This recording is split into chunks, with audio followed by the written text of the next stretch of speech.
the steps that you took? Another bootstrapped company, aspiring entrepreneur, can they learn from you to conduct the market? Whoever is aspiring, who wants to do the market research, nothing like doing it yourself. Because when you hear firsthand from the potential target audience, when you have the conversation, it would trigger another question, another thing that you want to ask. The kind of insights that you learn, those are very invaluable. Once you've spoken to say 10, 20 people, ask them to introduce you to the next 10, 20 people. And like that is how you kind of build. So once you speak to them, then ask them to introduce you to the next set. From my friends to my friends' friends and their friends, some relative or some friend, whoever had kids in that age group, I started calling them. What were the criteria you looked at while finding your partners? For this brand, I was very, very clear as to what I wanted in my products. I knew they had to be endocrine disruptor free. And from my market research, I realized what the parents also wanted. While they wanted safety, they wanted the products to be effective also. Having crystal clear clarity on what you want in your product. Don't share your ideas. Somebody can just replicate it. So I think getting scared of the competitors is not a good thing, because you are going to have the competitors in whatever you do. How can you differentiate? How can you stand out? That is something that you need to focus on.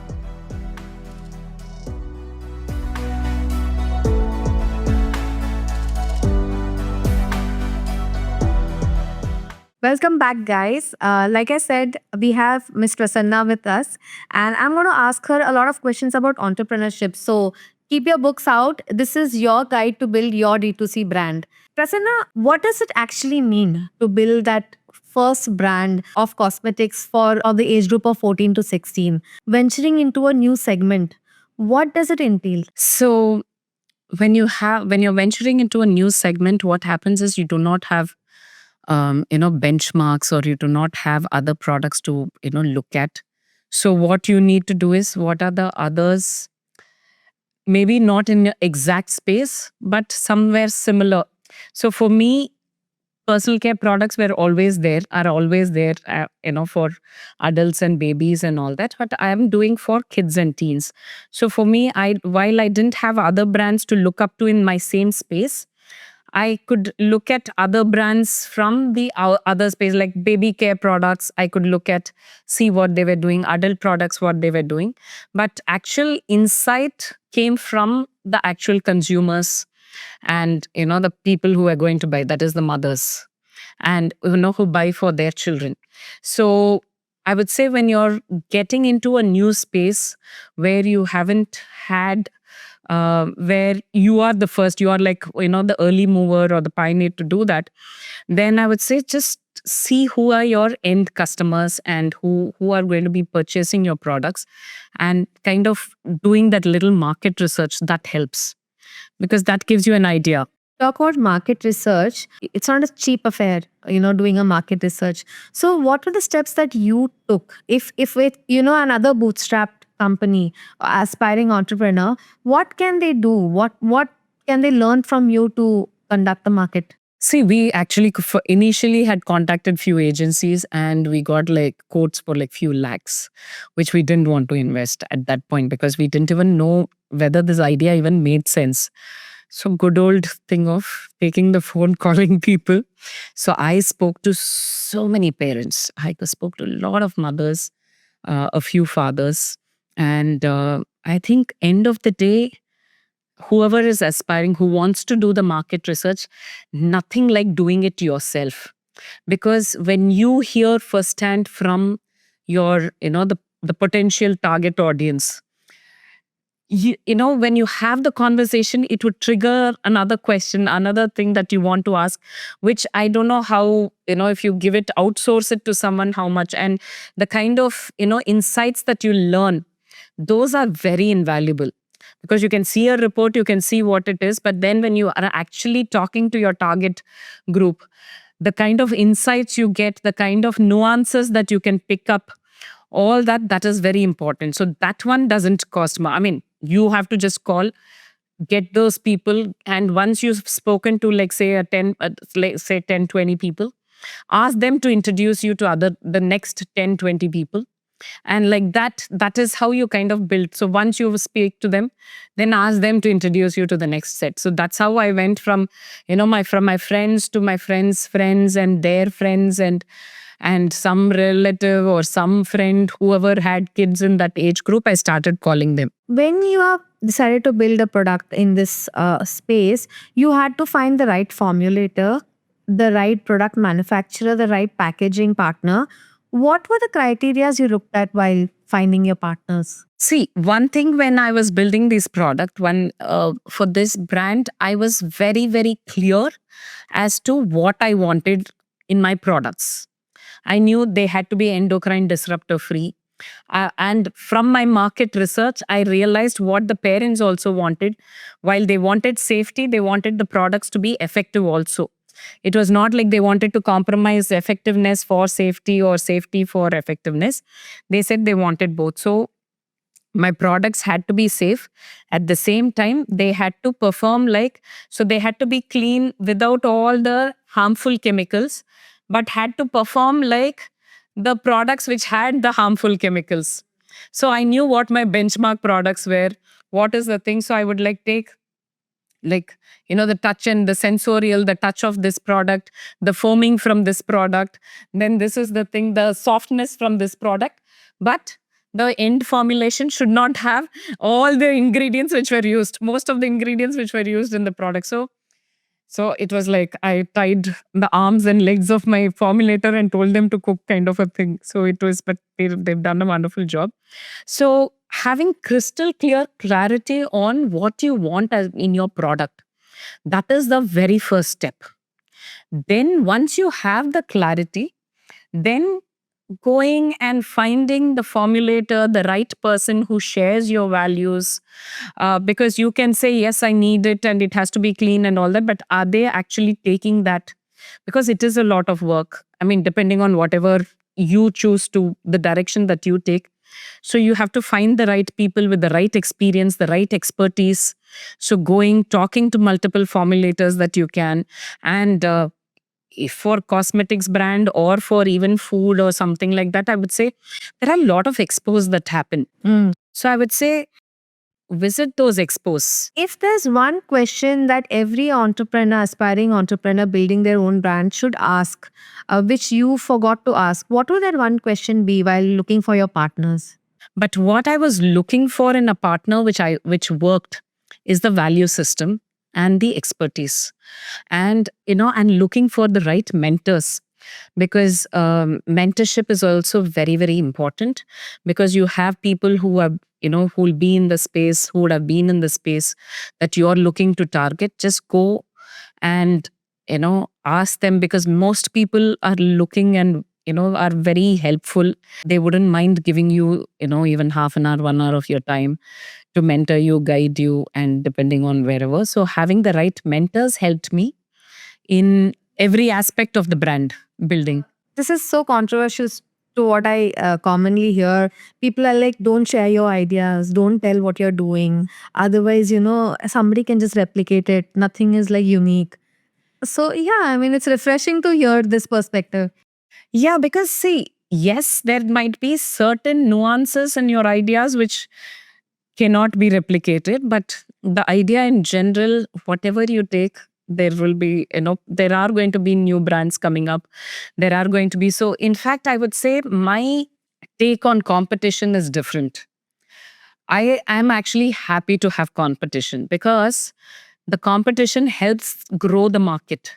They take the responsibility of you to educate the market. Otherwise, imagine Tikitoro being the only brand for kids and teens.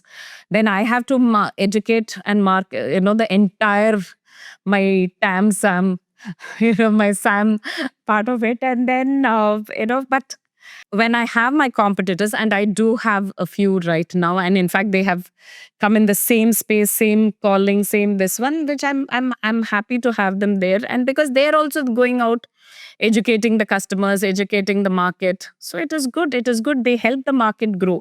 So I think getting scared of the competitors is not a good thing, because you are going to have the competitors in whatever you do. How can you differentiate? How can you stand out? That is something that you need to focus on. And how can you give the best customer service possible? So now that you have your product, what are the first few steps that you took to take your product into the market? It may be like offline, online. Which were the paths or the channels that you identified would be the most efficient for your brand? When we started Tikitoro, it was peak COVID. Hmm. So I had this idea of Tikitoro. The first day I had the idea of Tikitoro was 11th June 2020. And we launched Tikitoro on 10th December 2021, exactly 18 months.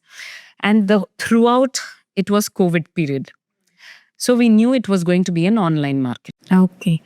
So we focused on our website, and the next thing was the marketplaces. And we were like, okay, we have to be on Amazon, because even personally as a consumer, I go on Amazon and buy. So it was like website and marketplace. So we knew this is what. So we built our website. And after we launched on our website, we waited for a few months to get the operations right before we went on to Amazon.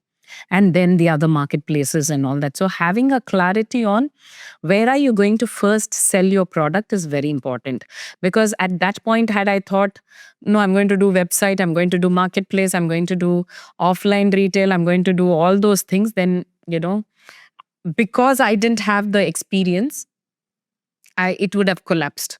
If someone experienced comes and takes it, that is a different strategy. But for a first-time entrepreneur, a new entrepreneur, I would say, for your product, figure out which is the best channel to sell it and focus on that channel to start with.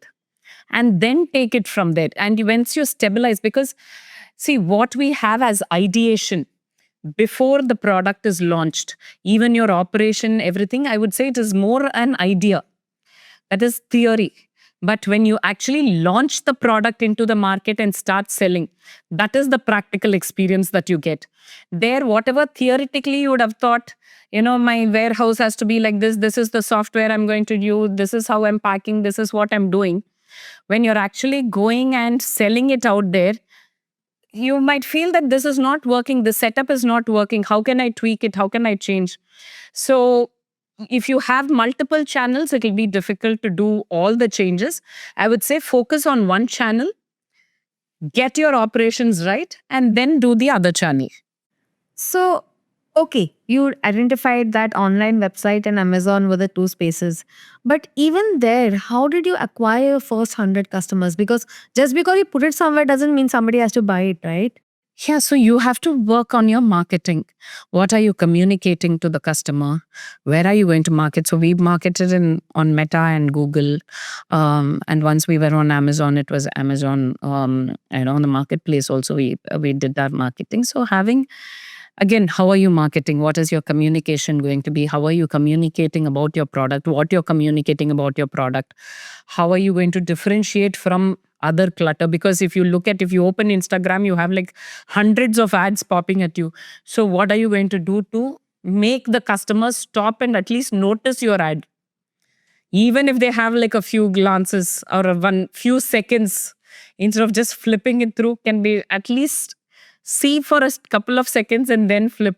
So all that, so for that you have to work on the communication, the strategy, all that is important.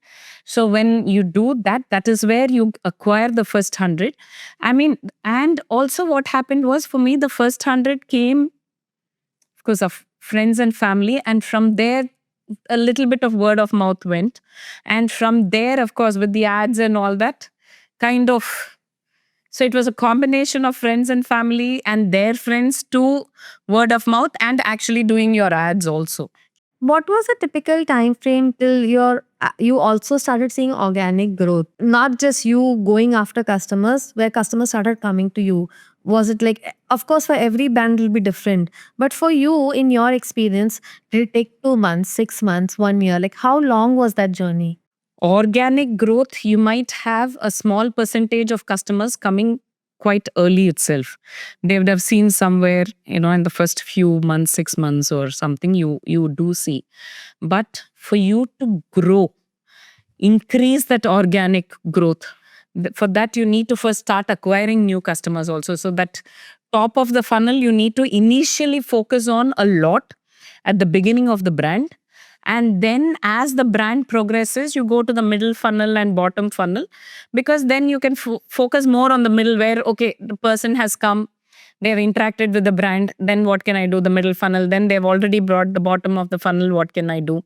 That time, the top funnel, which is a more expensive as performance marketing and all that thing, you can start focusing a little less. But for that, you need a little more scale.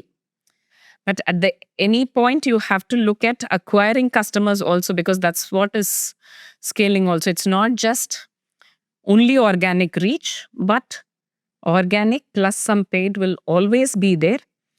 Again, organic reach beyond a point, how will it come? Trust. The products have to be excellent, and your customer service has to be good. Your customer has to be happy. Only through word of mouth and all that would an organic reach also grow. And the trust in the brand also has to grow.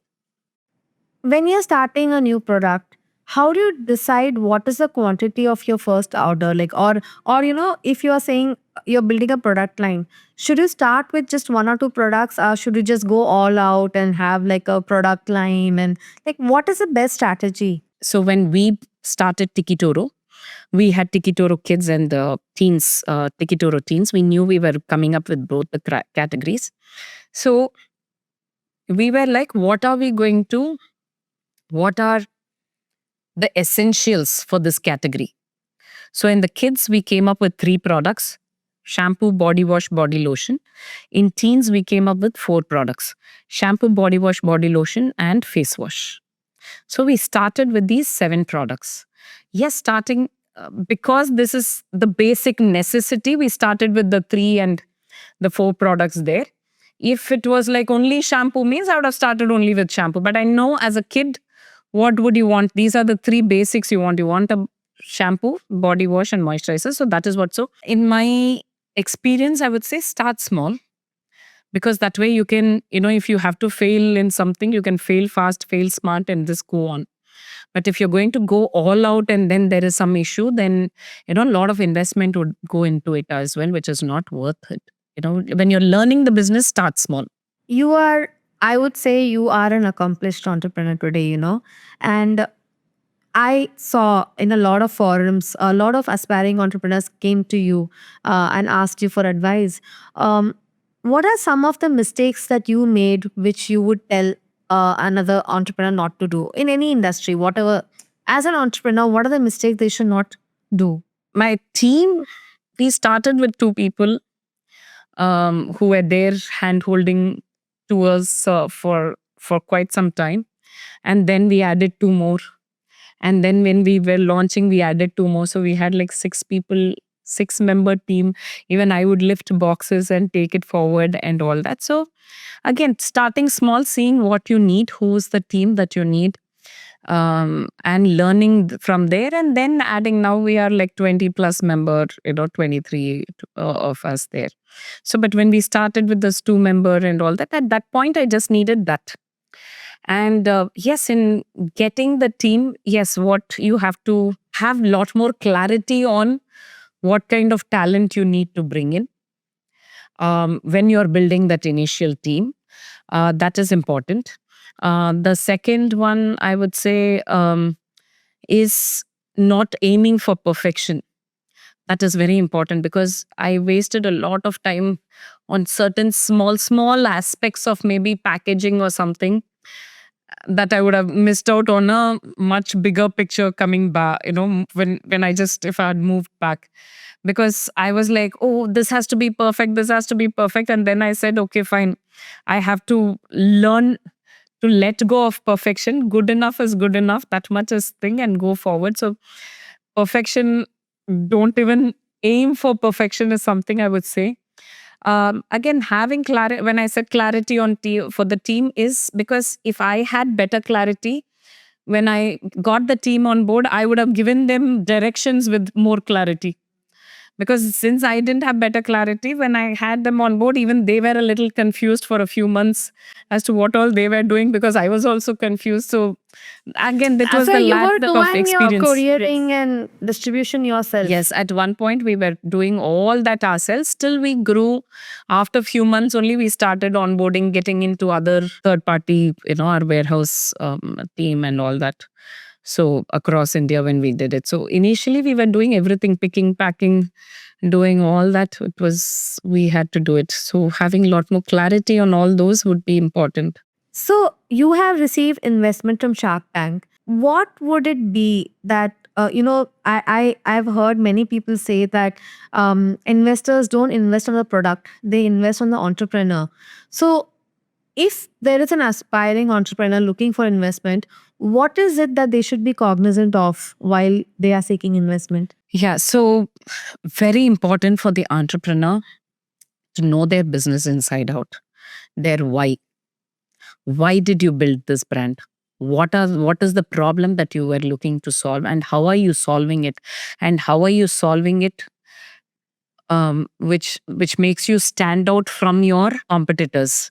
And how are you different? So having all that, inside out, like, because the way you will be questioned, the questions that are asked, unless you know your business inside out, you will not be able to answer. So you should know your business inside out. The second thing that they need to know is the numbers. I was not a numbers person.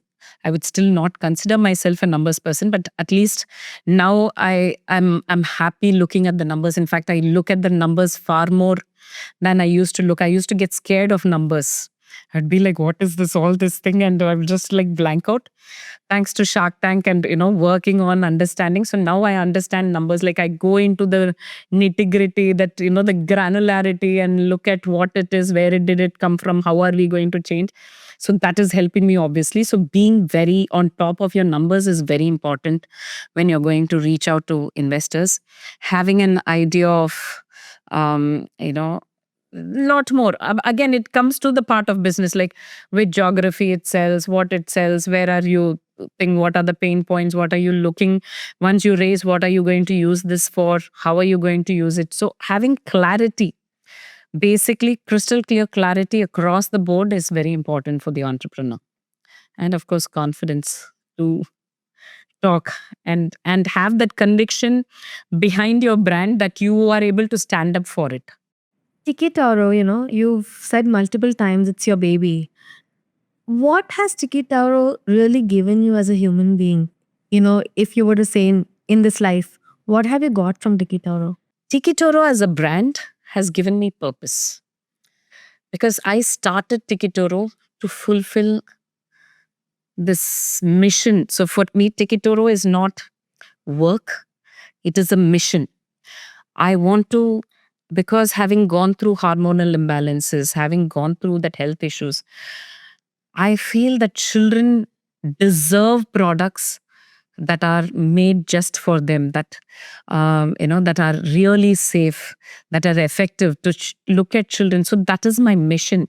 So Tiki Toro has given me that purpose, the mission to drive forward. It has helped me grow as an, not just as an entrepreneur, but as a human being. Who I was, as I told you, 5 years ago, to who I am now, I'm a completely different person. The kind of growth I've had as a person, because, from learning things from scratch, from facing failures, from facing hardships, to celebrating, this immense highs and then those terrible lows and all that. And how do you still maintain that, how are you still resilient? How do you have the grit? How do you have that, that clarity? How do you go forward? So everything contributes to your personal growth. And when you see yourself grow, you kind of start looking up to yourself in some sense. Like, oh, looking up at others and saying, oh my God, they've done this, they've done that. And then you kind of reflect on your journey and you say, hey, I have done this. Hey, I have achieved this. You're kind of proud of yourself. And that sense of accomplishment that you get, I've gotten that from Tiki Toro too, because while one aspect is mission, it is fully for the larger good, that this is what I'm doing. The other aspect is my personal growth, which is all for me. So it is, this individual's growth has come from this, from that larger good that I'm working towards. So that's what I've gotten from Tikitoro. So I guess these 5 years have been a journey of discovery of who Prasanna is. Yes, and this journey is just the beginning. So I'm like really, really excited to see what the future holds, because great things are to come for Tikitora and for me, of course. If you could turn back time and go back to the beginning of Tikitoro, what would you do differently? With the maturity that I have now, if I go back, then everything, there are a lot of rights I would have, so many things I would have done right from the beginning itself. But at that point, with that maturity with which I started Tikitoro, I'm happy with the way I started and the way I've grown, because that has helped me in this journey. So that is what I can say. But if I have to go back, maybe my packaging, I could look at the smaller nitty-gritties, like what I said, the clarity in what I got from my team, what I need to focus on, and all those are smaller lessons. But I don't have any regrets when I have to say, oh, I wish I had done differently. I did it and I learned from it. So every experience I got, I learned something from that experience. So I have no regrets that I want to go and turn back time, other than the operational stuff, which I can say. But in the larger sense, nothing. Before we say goodbye, would you like to say something to people watching us today? I would say, if you have a dream, if you even have an idea of what you want to dream, of that dream, what you're passionate about, just take the first step. I would just say, take that first step. That is all you need to do. The next few steps will come out automatically. The courage is just to take that first step to say, let me do it. And I want to tell everyone, if I can do it, anyone can do it. Just take that first step. Just have that courage to take the first step and trust that everything will go well. And that's all you need.